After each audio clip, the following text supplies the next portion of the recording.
Hello, welcome to the video.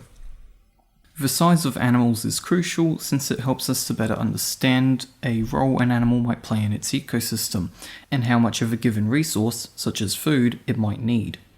This video is a chapter on the size of mosasaurs taken from a Mega-Video released back in April of this year, covering several topics relating to mosasaurs. To watch the full video, click the link in the description of this one. Alright fellas, you ready? We're on to size here. This is perhaps the best part of the video. And you know what? When it comes to size, mosasaurs were incredibly diverse, ranging from the small forms like Dilophosaurus turneri, all the way up to the creature that she tells you not to worry about, like the Tylosaurus prorigger and the Mosasaurus hoffmanni. And you know what? I kind of wonder this, and feel free to comment your opinions as well, but who would win in a fight between a Mosasaurus hoffmanni and a megalodon? Let's start that debate in the comments. Anyways, since both the Mosasaurus hoffmanni and the Tylosaurus prorigger were really big, this brings up the question of just how big were the largest mosasaurs. Going off Mesozoic sea reptiles, the three largest mosasaur species were the following: Tylosaurus prorigger at 13 meters and about 6.5 metric tons, the Plotosaurus benisoni at 13 meters and about 6 metric tons, and of course the famous Mosasaurus hoffmanni at 13 meters and 5.5 metric tons. And you know what? All these guys crossed about the 5 metric ton mark. And being about 13 meters long makes them longer than modern day orcas, but overall lighter. According to the book Sea Mammals, male orcas can weigh up to a whopping 10 metric tons and reach about 10 meters in length. Now those are the big boys of the orca world, but the average male orca is more or less around the 6-ton mark.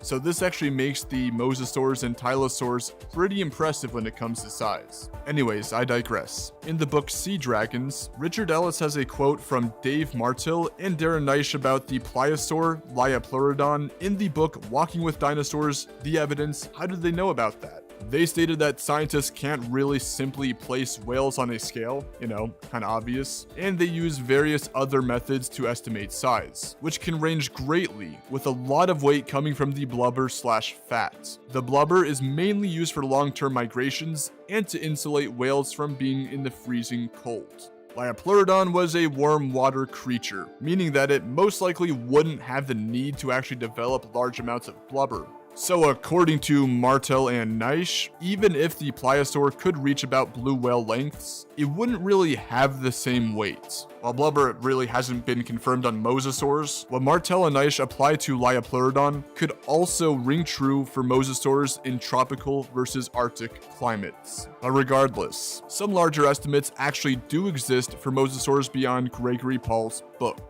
Ellis also wrote the famous book Bunker Tylosaur. The Bunker Mosasaur, according to Ellis, might have weighed as much as 8 US tons, making it 550 kilograms larger than Paul's lists for Tylosaurus prorigger. Yeah, that's a big boy, but even larger estimates do exist, so don't be surprised to find numbers higher than 10 metric tons for larger mosasaur species. Okay, now keep in mind that for later on in this video, okay? Now, in terms of length, larger numbers, again, do exist for mosasaurs. Mike Everhart and their colleagues, after seeing the very big 60-meter-long mosasaur in Jurassic World, would write about mosasaur sizes. They state that some fairly large mosasaur specimens, such as the Penza mosasaur specimen from Russia, according to them, is about 17 meters long. Yeah, pretty big fella as well. Now get this, okay? A Belgian mosasaur known as Tylosaurus bernardi also has been estimated to be about 17 to 17.5 meters, and that the Tylosaurus prorigger was only about 15.8 meters by the early Campanian, basing it off the Bunker mosasaur. Now, in the oceans of Kansas, Everhart stated that mosasaurs would have continually grown through their life, although kind of slowing down the growth rate as the animal got older. Now, even though he mentions the chances of us finding the largest specimen of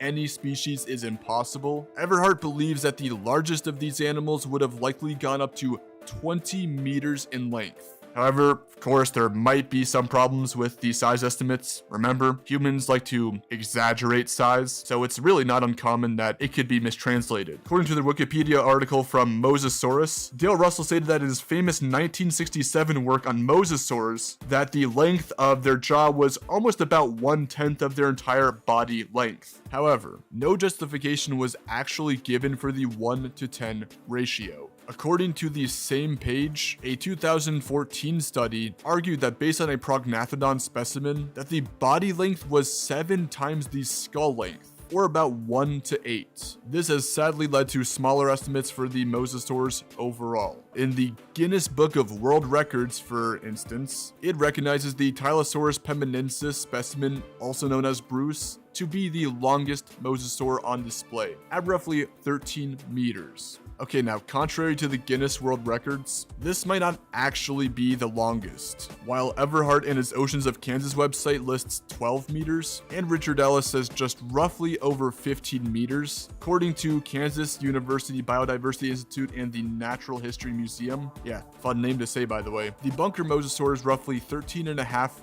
meters. Okay, now one thing Calvin did find interesting about the bunker mosasaur is that while Richard Ellis lists a longer length of 50 feet or just over 15 meters in length, he says that the skull is around 6 feet long, or nearly 1.8 meters. Using the skull length and the 1:8 ratio, we get a length of about 48 feet. Okay, now using the 1:10 scaling, or 18.3 meters. Now assuming the true size is actually in the middle, the bunker mosasaur would be around 54 feet long, or just about 16.5 meters. Alright, now those are some pretty large specimens, don't get me wrong, but one experiment Calvin was interested in doing when it comes to scaling these animals was comparing them to modern day sharks. Specifically, the big three, also known as the bull shark, the tiger shark, and the great white shark.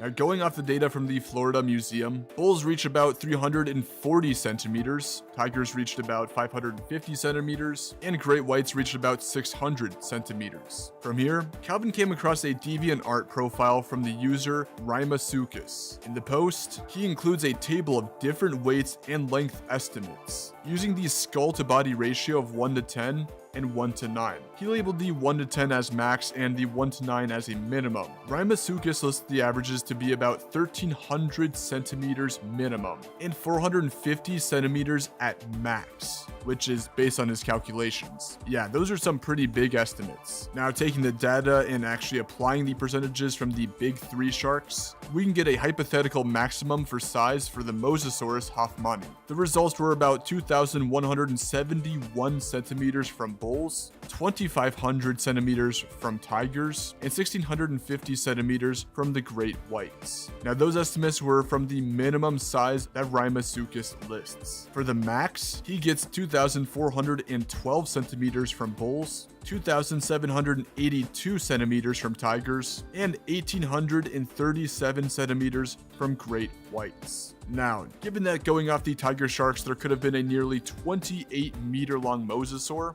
yeah, not really, and this should have been seen as just a little bit of a thought experiment. If this is actually the disparity between the averages and the largest modern marine predators, what were the past ones like? Just because someone does a calculation does not mean it's valid, okay? Yeah, some may actually point out that the ratios that Rymasuchus used to get the sizes of the 1:10 and the 1:9, according to Rymasuchus, mosasaurs had a comparatively smaller skull compared to other mosasaurs, so kind of justifying the 1:10 ratio in his eyes. In this post, the largest specimen Rymasuchus estimated was a fragmentary specimen known as NHMM 603092. Yeah, that's a long name. Honestly, we really need to find a better way to actually name specimens, but I digress. He estimates a 2,700 centimeter and 4,700 kilogram minimum. At a max, he places these specimens at just under 6,500 kilograms and 2,300 centimeters. So at 23 meters and close to 65 metric tons, yeah, this mosasaur would have been larger than several whales living today, if that is true. Now, obviously, you will find some naysayers who doubt this size. Calvin does as well, since you can't really just trust everything you see on the internet. However, the same specimen would have still been very massive. If we went to the 1:8 ratio, we'd still get a monstrous 18.4 meters. But this is just still a fragmentary specimen. Now, one thing Calvin did find interesting was that after writing this part of the script, a DeviantArt user known as Harry the Fox, who wrote in relation to the reconstruction of the user Dragon of Mosasaurus hoffmanni. Dragon, as he is referred to, places his reconstruction of about 13 meters. According to Harry the Fox, this is actually too small to be placed at 15 meters. Point of interest is a section in Harry's post, where he talks about the curved back, and also how the last part of the tail vertebrae column was angled down. This means that in a straight line between pegs, the animal may have measured 15 meters, but if you were to straighten out its tail and back, it would theoretically be longer. Yeah, so maybe the 1:10 ratio actually relies on the skeleton being straight, when in actuality, that is not the case in real life. You know, the back of mosasaurs are actually curved to match their rounded stomach. Okay, but Calvin did wonder this. With the curved back and tail shortening the total length, what if he scaled the largest fragmentary specimen Rhymasuchus lists off of Harry the Fox's reconstruction? If it is truly 15 meters with a curved back and angled tail, and has a 1.7 meter long jaw, well, 15 divided by 1.7 meters equals a result of about 8.77. So the result when actually applying that to the specimen is a length of about 2017 centimeters. Again, this particular specimen is fragmentary, so any estimates for it or other fragmentary specimens should be taken with a grain of salt. Now, in conclusion on mosasaur size, these guys were probably larger at max than some people may believe. But for now, regardless if they were 12 meters or 30 meters, they were still large, and their size has helped cement them as real-life sea serpents.